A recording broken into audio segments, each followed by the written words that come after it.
Už ho má takmer každá značka.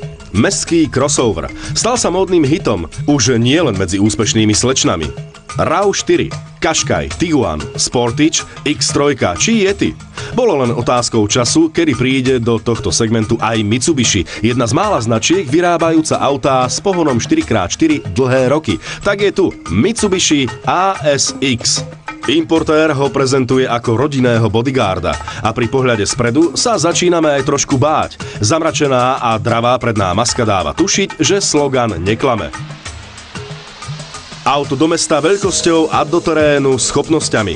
V Mitsubishi nešli cestou zmenšenia väčšieho brata Outlandera, ale vyrobili úplne iné, nové auto. Od staršieho súrodenca si ASX zobrala podvozok s rovnako dlhým rázvorom 2670 mm s pohonom 4x4, ku ktorému sa dostaneme neskôr.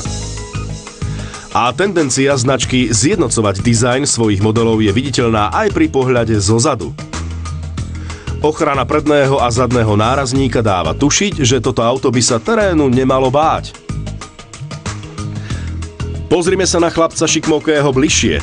Kufor v základe 442 litrov. V tejto kategórii nič výnimočné, normálny priemer, ale zbaliť sa doň na letnú dovolenku určite ide. V zime si dáte na strechu truhlu a nemáte problém.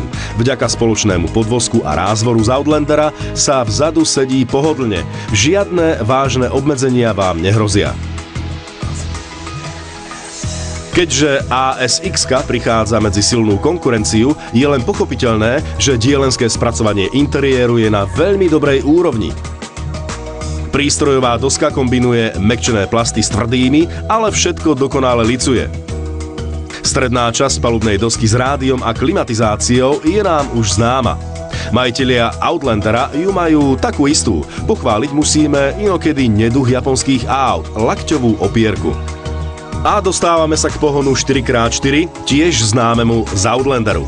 Je to elektronicky riadený systém, ktorý vodičovi ponúka možnosť výberu z troch jazdných režimov, aby prispôsobil reguláciu záberu kolies, jeho požiadavkám alebo jazdným podmienkam. Kto chce ale frajeriť iba v meste a ušetriť 1000 eur, tak má na výber ASX-ku len s predným pohonom. Čo nás čaká pod kapotou? Úplná novinka od Mitsubishi, 1,8 litrový diesel označovaný DI-D MIVEC. S variabilným časovaním ventilov, čo je v tejto hmotnostnej kategórii svetová novinka. Na výber je v dvoch výkonných variantoch. 150 koní, ten sme jazdili my, alebo pre pokojnejších 116 koní. Krútiací moment v oboch prípadoch 300 Nm. Samozrejme bez ekológie si dnes výrobcovia ani neškrtnú, takže aj Mitsubishi v novom motore využíva technológiu ClearTech. Komu smrdí nafta, je tu benzínová 1.6, ale tá je len s predným pohonom.